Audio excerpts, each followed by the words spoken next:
friends and family. Welcome to day 71 of 75 hard. Hold up, I'm stuck. Trying not to expose myself. I've already prepared for bed, which means I don't have a shirt on. But I have my brace on, so I can't really put a t-shirt on anymore unless I take the whole thing off. I'm not trying to do all that. That's why we got this. Yes, sir. My name's Whitman. This is day 71 of 75 hard. A workout challenge that I've been doing. Now, anyone that's been following, I'll just give a quick update. I kind of wish that I'd been doing this the whole time, giving updates from the previous day and whatnot, or just from what's been happening. But last Friday on day 69, was it 68? 68, 69, on day 68. The end of day 68, I was roller skating, fell backwards, busted my elbow. I did it good. Oh, I got it really good. And now I meet with an orthopedic specialist tomorrow to find out if I need surgery or not. Woo! Just kind of funny how it all happened, right? It just seemed like the most random thing ever. And it was so unfortunate, and literally could happen to anyone. I'm fairly athletic, and so it was kind of funny to me that I fell roller skating and broke my elbow and might need surgery. So I just thank God though, because I'm in good spirits. Now this channel, I've decided to call it Live in the Word of God. And I just wanted to enlighten you guys on a little bit of what it's been like going through this. Now, to stay true to the challenge, although I'm not working out because it causes a lot of pain, I am still drinking my gallon of water, I'm still sticking to my diet, and I'm still reading. That is until the challenge is over. I'm still posting these videos because why not? 5 more days of it, I can do that. I want to reiterate this fact because I don't know if I said it in a previous video. When I was playing college soccer, and soccer even before college, I used soccer as a way to cope. It was the first thing that I used to cope. Why? Because, well, I found it when my mom, my sisters and I, we moved to Nevada, Pahrump, Nevada, with a man that my mom had known. He had 6 kids, and my mom had 3 of us, and my mom, well, just to keep it simple, the 3 of us went down there. So there were 9 kids together living in a house. I didn't have my own space. I was sharing it with some of the other boys, and I was in a whole new situation. I didn't know anyone except for my sisters and my family. It was all new and hard. And so soccer was a sport that I was able to play that there were no timeouts, there were no breaks except for halftime. When I watched it on TV, there were no commercials. I could just sit there and watch it for 45-minute halves and not be bugged or bothered. I fell in love with the sport, but it was also what I used to cope. It's what I used to deal with life. And so anytime that soccer had gotten taken away from me, it was like you were taking away my identity. I pushed so hard because I used it as a means of coping. When I was happy, I played. And so there was no balance with it, which in part allowed me to get really good at the sport, but also meant that I had no control, no self-control to say no. I almost had to do it. And so I pushed myself to the point of breaking, and ultimately I ruptured my Achilles. And when that happened, it was as if soccer was taken from me. It was as if my identity was ripped from me, and I didn't know who I was. I was around the sport still, but I couldn't play anymore, and so I was coping in every other way that I could. Sleeping with women, drinking alcohol, smoking, using nicotine. It really wasn't healthy. And I had no identity, no foundation. That is until within the last couple of years, I've really devoted my life to God. I've really given myself to Him, allowed Him into the spaces of my life that I refused to allow Him into before. And through that journey, through that process, He's taught me who I am. He's shown me my identity, and that I am a child of the Most High God, that I'm fearfully and wonderfully made, that I am made in the image of God and an heir to the throne. or an heir to the kingdom, I should say. My fault there. That I'm a brother of Jesus.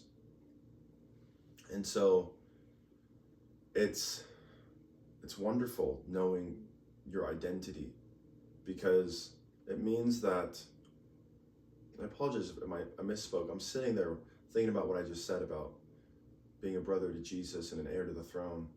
And I'm actually going to have to go back through and check that to ensure the accuracy of that statement. So forgive me there. If you do know what I'm speaking about, if you can put it in the comments and let me know. But when you know who you are, you don't allow other people to tell you who you are. When you know who you are, you walk in confidence in the identity of who you are. And so all that to say, when I broke my elbow, I used to get sad. Well, let me say, when I would get injured before, I used to get sad because I didn't know who I was. The thing that I used to cope, I could no longer use, and so I'd go to other things. However, I did not regret anything that happened because I was living in the moment. I was happy. I was hanging out with some friends. We were roller skating. We were having a good time. And this happened. I didn't get sad. I was in part sad because I've been training for a marathon for a couple months, and now I can't run that anymore. But I know who I am. It wasn't an attack on my identity anymore. And I didn't realize how much I'd grown. I didn't realize the freedom that I've been stepping into. And so much of that coming from identity. And so it happened. It was unfortunate. But I didn't start to sway. It was, I know who I am. I'm a child of God. And that, my friends, is so much freedom. That, my friends, is what it looks like to walk from fear to freedom. That's what it looks like to live the Word of God. Now, I'm not saying that I'm perfect. I'm finding out that there's other areas that I'm struggling in that I can do better in. But it's so wonderful to come into this place of learning, of understanding, of growth, of true growth. And I'm super happy about it. And I just wanted to share that piece with you guys. Now, as far as this challenge goes, when it's over, I'm not sure what I'll do. I still want to post some videos. I still want to post and share some stuff with you all. But I'm growing. Now what that looks like, I'm not entirely sure. Will that be every day? I don't know. I'm not going to suppose on the future what isn't yet. But I will say, I want to share something with you guys.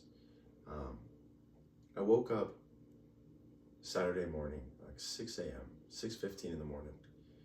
And it was like I started speaking a sermon. The Lord just put it on my heart. It started coming out.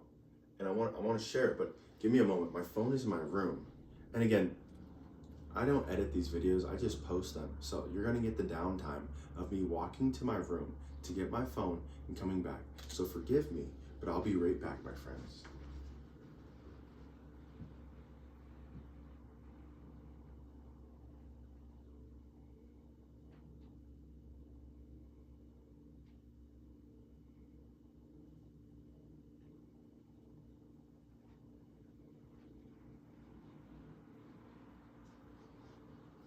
Yes, sir. All right, I'm back.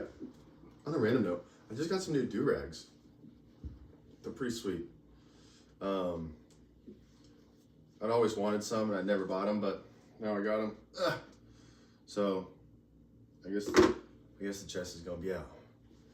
I guess it's gonna be out. It is what it is. All right, we're gonna rock it like this. Okay, so what is it that I'm gonna tell you guys about? So I woke up, had this on my heart, so I started writing. Now it's gonna take some time because I got a lot to read, so let's just get into it. It's called Telling the Truth. It was only a couple of weeks ago that I was talking to my dad, asking him, why is it so hard for people to tell the truth? It simply didn't make sense to me. Allow me to help you understand why this unsettled me so much. I love people, and I care for them, and God has given me a great ability to understand and discern. However, I've always been able to feel when someone is not telling the truth. It's not always in the moment, but eventually I'll say something is off. the truth. I've always longed for the truth. I remember growing up and telling Dad, "Stop lying to me. I don't care about what you did. I care about the fact that you've lied to me." In other words, the problem to me is not what you did. The problem is that you didn't trust me to hear your truth and not judge you.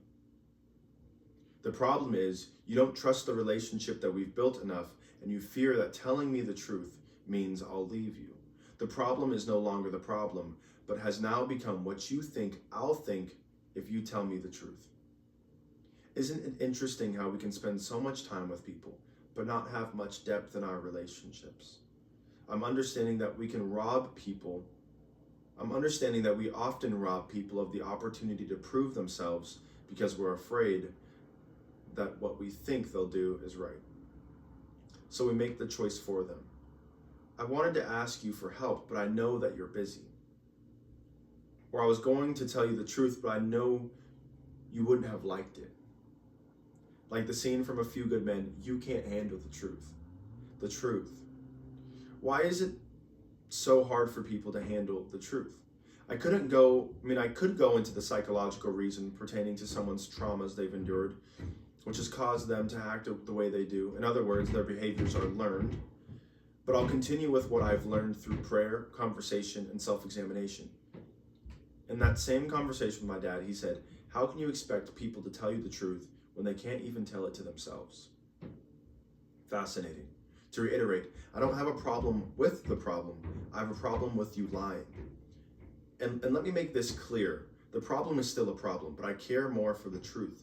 And if you can share that with me, I'll reflect compassion and love. So then, I find myself getting upset at you for not telling me something you can't even tell to yourself. And the question grew deeper. Why can't people tell themselves the truth? What is so hard about telling yourself the truth? I don't understand. If you would, go with me to John 8:31 and 32. So Jesus said to the Jews who had believed him, "If you abide in my word, you are truly my disciples, and you will know the truth, and the truth will set you free." I'll come back to this in a moment. I just wanted to continue to frame this in a way you'll understand. I believe that people can only heal to the level of truth they are willing to admit to themselves. What's interesting about this passage is Jesus was speaking to Jews who did believe, yet they were not free. You do believe, but you're not free. You have a gym membership, but you're not fit. You have clothes, but you don't know how to style them. Access without cultivation and work will not reap results. Jesus isn't talking about a physical freedom. If you continue reading, Jesus says, verse 34, "Truly, truly, I say to you, everyone who practices sin is a slave to sin. The slave does not remain in the house forever. The son remains in the house forever. So if the Son sets you free, you are free indeed." If you see, in one instance, Jesus says, "You will know the truth, and the truth will set you free." Then he says, "Whom the Son sets free is free indeed." John 14:6 says, "I am the way, the truth, and the life. No one comes to the Father except through me." Write this part down. Jesus is the truth. I want to take you guys a little deeper in understanding, because the truth is not always so simple. I'll say again, you can only heal to the level of truth you're willing to admit or believe. So truths come in levels. They're layered. Have you ever wondered how two people can experience the same situation and come away with completely different understandings? Multiple perspectives can exist within one truth. It's not so simple. Or has anyone ever watched a show where an intern or newbie on the job tries to go into an area that is beyond, or go into an area but they are restricted because they don't have clearance? I believe truth can be depicted in a similar fashion, meaning truth is layered. So what stops people from healing? I know we've been talking about truth, but this is about freedom. The truth will set you free. It's this: admittance, acceptance, release. In my pursuit of the truth, I began to examine myself deeper. In doing so, I found out that telling the truth becomes much harder when you don't want it to be true. Why? Because I've always told myself I'd never do that. Yet here I am. I always said I'd never cheat, yet here I am. I've always said I'd never lie, yet here I am. I've told myself that I don't know what I would do without you, and admitting that you're gone is a truth I'm not willing to accept. Therefore, I become stuck at the level of truth I accept. The problem isn't always a lack of knowledge, but a fear of acceptance. How will people look at me if they know the truth? Who am I if not a man of my word? And the realization that you've done what you claimed you'd never do means you are someone you do not fully know. This gap creates a crack in the foundation of identity. I want to circle back around to John 8:31 and 32, where Jesus says, "Abide in me." The Greek word for abide is meno, which means to remain, to stay, to continue, to dwell in, to endure or persist. So when Jesus says to abide in his word, he is speaking of an ongoing, continuous way of living, remaining rooted in his teaching, dwelling in it, and not departing from it. It reflects a consistent, lived relationship rather than a one-time decision. Truth is revealed in the intimacy of relationship. You wonder why you're in a relationship for the same amount of time, and then you break up right before they get to know you. Because the truth will be exposed, and you're not willing to see it or accept it, so you run from it. What's interesting is that we have to be vulnerable in order to grow. Maybe that growth is healing, maybe it's learning. Nevertheless, they're all intertwined. Now to the present moment. I was roller skating the other night when I felt and hit my arm. I immediately knew something was wrong. I told my friends I think I should go to the hospital. They asked a series of questions. Can you move it? Can you wiggle your fingers? And then concluded with, you should be all right. And I decided to sleep on it and make a decision the next day. When I woke up, my arm had doubled in size and was only hurting worse. I thought, well, I can still move it and wiggle my fingers. Surely it's not broken. I'm okay. And so I went to work, hoping they would accommodate me. I assured them I could work the door, but they insisted I go to the doctor.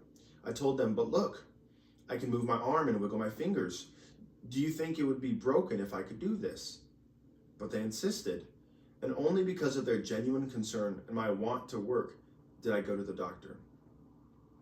They took x-rays. And things were going smoothly. I thought to myself, I'll be out of here with a note from the doctor. They'll tell me to ice it, elevate it, and rest it. I'll be okay. Surely it's not broken. Then the doctor came in asking why I didn't get it checked out the night before. I told him, look, I can bend my arm and wiggle my fingers. It's not broken. And with a sarcastic smile, the doctor turns the monitor and says, so it's broken. In fact, you might need surgery. And I thought back to when it happened. I was nauseous, had the ringing noise in my ears. I started sweating profusely. I was in so much pain I almost passed out, yet I convinced myself otherwise. I went back to work after the diagnosis to share of what happened, and I could only laugh because I had to ask myself, why was it so hard to accept the truth? Why wouldn't I just go to the doctor and get it checked out? Why not? And you know what? I didn't want it to be true. I didn't want to accept the fact that it was as bad and it might be worse than I thought it was. I didn't want to accept the reality that I could no longer run the marathon I'd been training for months because I didn't want to be broken. I did not want to admit that I was broken. I had to thank my supervisors for not believing the lie I told to myself. I wrote that down and I'm sharing this with you to say that in my questioning of why don't people tell the truth, it's not so simple. Some people are incapable of telling themselves the truth because they've become accustomed to hearing lies, ones told by themselves. Other times that I've just recently discovered, they don't want to hear the truth. They don't want to know how bad it is. They don't want to see what's right in front of them. And what's funny is oftentimes, the people around you will see the truth before you do. All of my coworkers managers, supervisors, friends, family, well, not all my friends, but family, were saying, Noah, that looks really bad. I think you should go to the doctor. But me, well, it doesn't feel that bad. Yeah, but we're looking at this and it doesn't look, you should just get it checked out. But I know better. I had so much pride in that moment, so much ego, because also I didn't want it to be true. I didn't want it to be broken. I wanted it just to be bruised. It wasn't even about me being right, but it was. I wanted to be right about the situation, that I knew what I was talking about. But it wasn't. And it was broken. And I had to look at it. I had to admit that it was broken. And I was humbled. And I had to go to the very people that I was arguing with, that were looking out for me. They were like, Noah, we just want to make sure you're okay. And what's funny is, like, I pay for insurance. Like, why would I not just go to the doctor? Growing up, we didn't have a lot of money. And so it was a situation of, like, if you can push through it, push through it. If you can deal with it, deal with it. If it's not that big of a deal, it's not that big of a deal. But I'm learning that if there's a problem, address it. Stop running from the truth. Another thing that I've learned from this is the truth is the truth, whether you accept it or not. Jesus is the way, the truth, and the life. Nobody comes to the Father except through him. The truth is the truth, whether you believe it or not. You can say that Jesus isn't real. He's real. You can say that he's not, like, and I mean that from a historical standpoint. Jesus walked this earth. Now, you might argue if Jesus is the Son of God and God in the flesh, but you cannot argue the reality that Jesus walked this earth. That's just factual. That's historical evidence outside the Bible will tell you that Jesus walked this earth. Now, back to the point. The truth is the truth, whether you believe it or not. Whether you believe that Jesus is the Son of God and God in the flesh or not, it doesn't change the truth. It doesn't change the truth. And I think that's part of, I don't feel any shame or condemnation or fear saying this. That's part of the problem with today's society, is everyone wants to have their own truths. Everyone wants to have their own identities. Everyone wants to have their own perspective, and it's really just perspective of truths.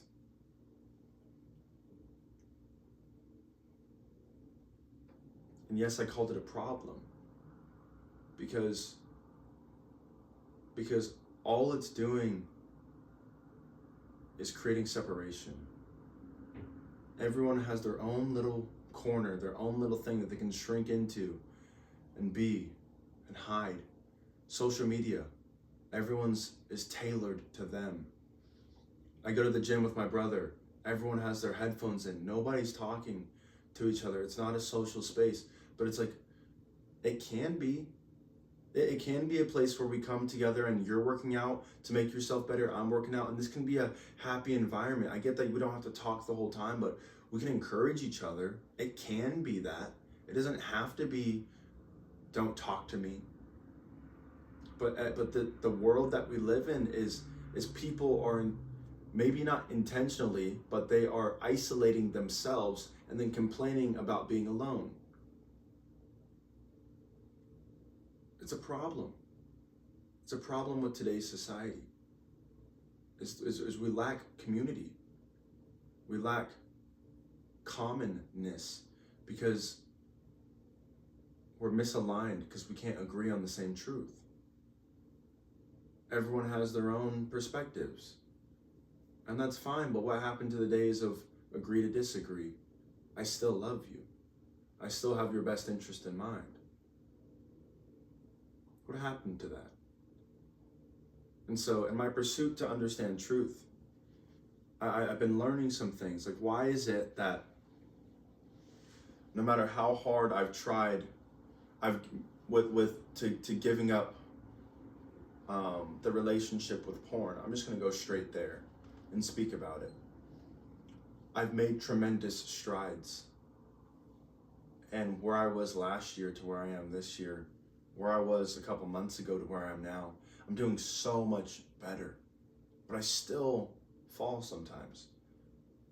And it wasn't until I began to admit a new level of truth. The word says to abide. If you abide in me, if you continually seek after me and search me, then you will know the truth. And I believe that's the key, is that the Father, Jesus is saying, abide, just keep coming after me. Don't stop. Keep searching for me. Keep going deeper. It's time to go higher, and you go higher by going deeper. What does that mean? It feels oxymoronical. Well, if you think about a tree, the tree, if it goes up before it goes down, it falls over. It has no root, no foundation. So you have to go down in order to go up. You have to grow down deeper roots before, so that way you're protected when you grow up. And again, when I was speaking about different levels, it's layered. And speaking about the different access, it's like, let's just say 10 is the magical number where you get complete freedom. If you only believe truth to level 8, you can't achieve that freedom, because you're only telling yourself 80% of the truth. But it's when you admit the full truth, when you accept the full truth, when you understand the full truth, that's when you get to actually become free. Now, what do I know, right? 27 years old.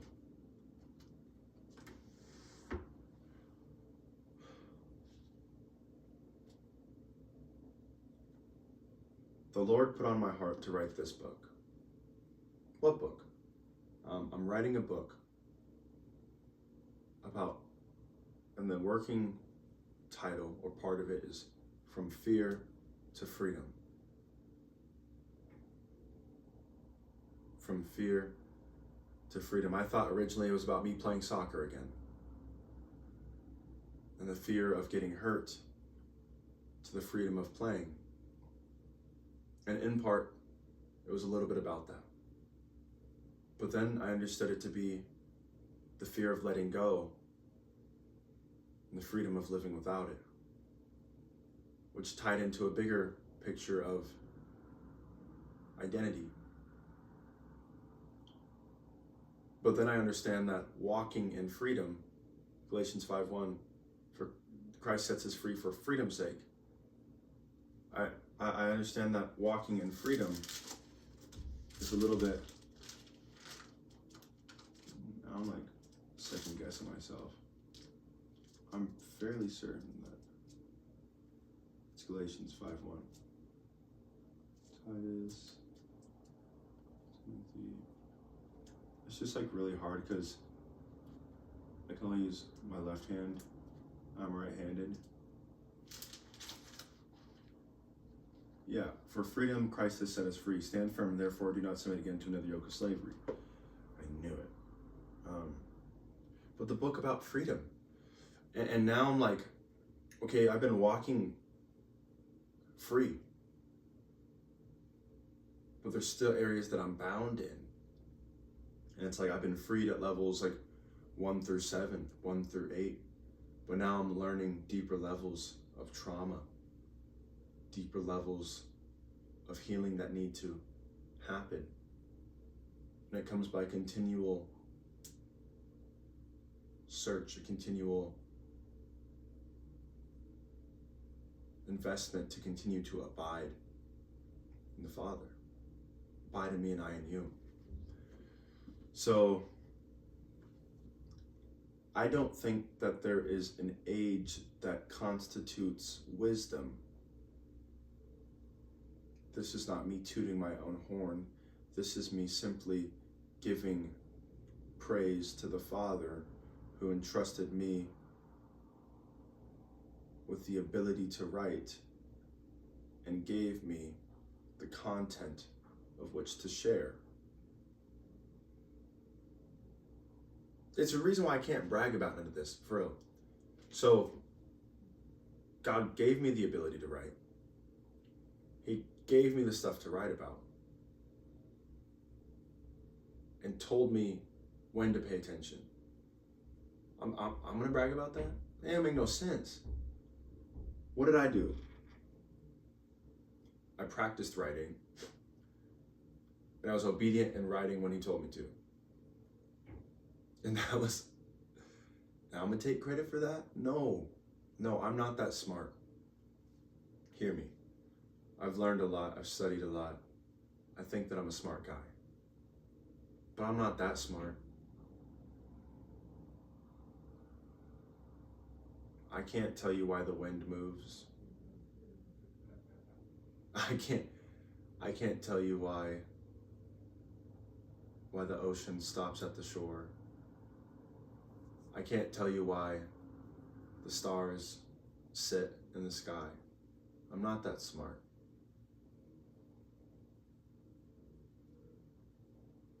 I'm not.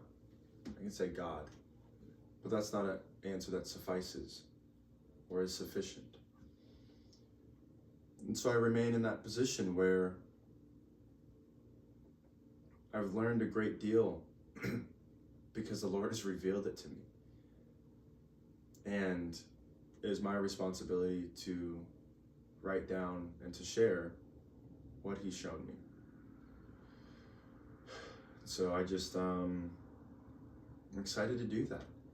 Now that I have a little bit more free time on my hand, see what I did there? Because I hurt my arm and I have one hand. I have two hands, but you get it. Whatever. Anyways, I'm going to be writing a lot more.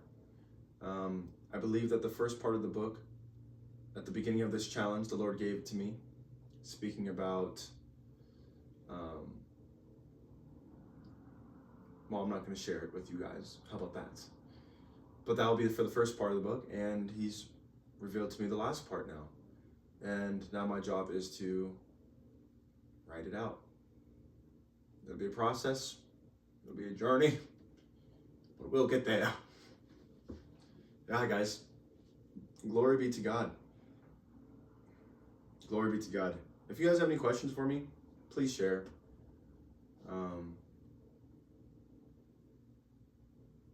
I don't know. It's crazy that we're almost there. I was talking to a buddy today. I was like, dude, it sucked. It happened on the end of day 68. And, you know, and he reassured me. He said, but you would have finished it. You would have finished it. And that was like, wow. You know? It was pretty cool to like hear that. It was like, wow, thank you. I agree. I didn't make it 68 days to quit a week before I got done. I would have finished it. And I think it's easy to say on day 23, oh, I would have done it. Or on day 5, oh, I could have done it. Or before I even began, I could do that. But to get to a week before it's over and to get injured, I can confidently say I would have finished it. And again, I'm not David Goggins. I'm not trying to push through the pain to prove something. I got nothing to prove to anybody. But to get to that point of, okay, we're gonna finish strong. I know I can't really work out right now.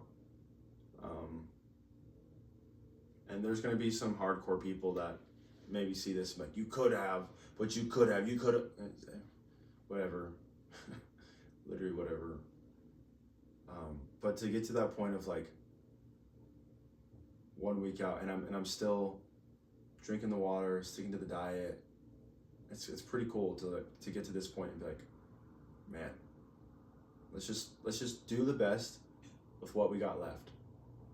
And we'll get to Saturday where we have our brother to brother, which is a men's group my dad started because so many men suffer in silence. And this will be the point where we get to enjoy the meal. We get to celebrate. And I want to have myself a little bit of cake, a little bit of ice cream, and to not go crazy with it, but just to enjoy it. I'm really excited. I'm really looking forward to it. So we're almost there, guys. We got 4 days left. I go to the surgeon tomorrow to figure out what we're doing, orthopedic specialist. And I'll keep you guys updated. I'll give you guys an update tomorrow night. But until then, I'm grateful for each and every one of you. And hope you guys have a great night. Love y'all. Peace.